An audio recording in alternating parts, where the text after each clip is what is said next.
Bryan Singer's questionable gas chamber shower, Apt Pupil.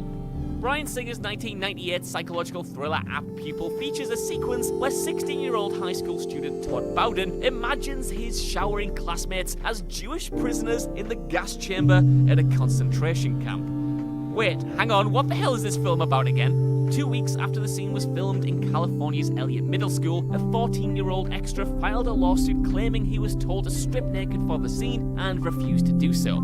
Later, 2 other boys aged 16 and 17 made similar claims, one complying with the request and the other not. All 3 boys claimed the experience traumatized them and filed for damages against the filmmakers on the grounds of emotional distress, negligence, and invasion of privacy. Despite considerable press coverage though, no charges were pressed due to the insufficient evidence, and Singer ended up reshooting the scene with adult actors to ensure the film was completed on schedule. In the 2+ decades since the film's release, however, numerous additional unrelated suits have been filed against Singer, citing sexual abuse. As of yet, Singer has never been convicted of a crime, though it's looking increasingly likely that his career as a major Hollywood filmmaker is effectively over. Number 7. John McClane's Black & Decker, or lack thereof, Die Hard 2 Die Harder. Alright, on to something a bit more lighthearted now. The lawsuit that befell the producers of Die Hard 2 Die Harder is an especially interesting case, because it stems not from a scene in the movie, but one that was filmed yet ultimately cut from the theatrical release. With the sequel's budget skyrocketing to $70 million, 2.5 times the original's modest $28 million, Fox sought relief by deferring to product placement, striking a deal with hardware tycoons Black & Decker to include their new Univolt drill in a scene for $20,000. On an unrelated note, if anyone from Black & Decker is watching this and wants to get in touch, that would be totally fine. Please, I have student loans to pay off. Anyway, pardon that breakdown, the scene in question was to see John McClane use the drill to unscrew a duct at the airport, while Black & Decker mounted a Die Hard-centric promotional campaign, only to learn 3 days before the film's release that the scene had been cut.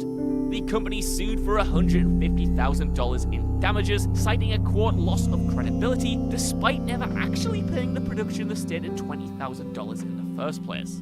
Still, Fox eventually settled out of court, though curiously, the Univolt never showed up in any of Die Hard 2's released deleted scenes either. Number 6. Joey jerks it without permission. Couples Retreat.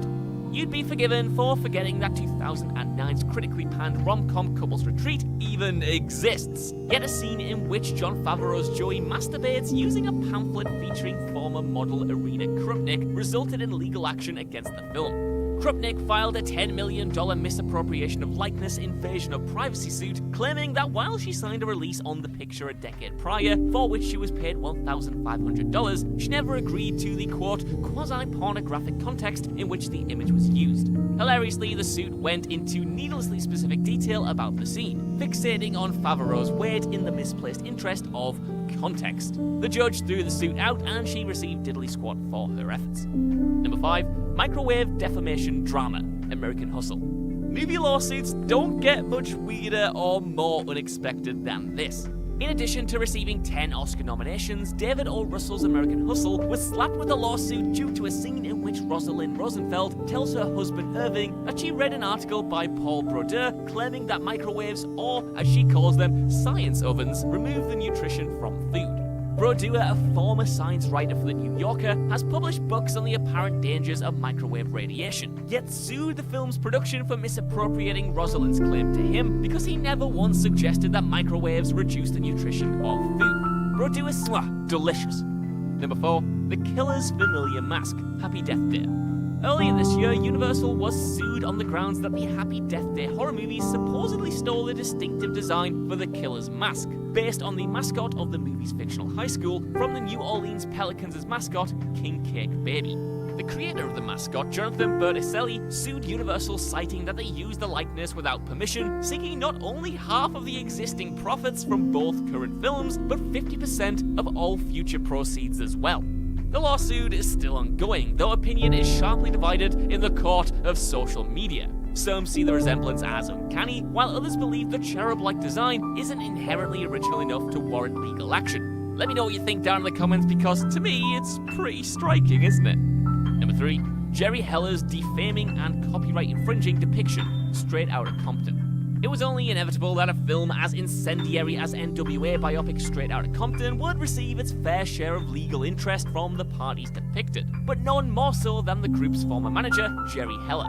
Heller filed a 12-claim $110 million suit against the filmmakers, not only citing a defaming misrepresentation of his character, but that material had been lifted from his autobiography without permission. Heller believed the film painted him as a, quote, sleazy manager who took advantage, though the defamation aspect of the suit was largely tossed out in mid-2016. Even though Heller died of a heart attack later that summer, which his lawyers claim were provoked by the stress of his depiction in the film, Heller's estate continued with the copyright infringement aspect of the suit.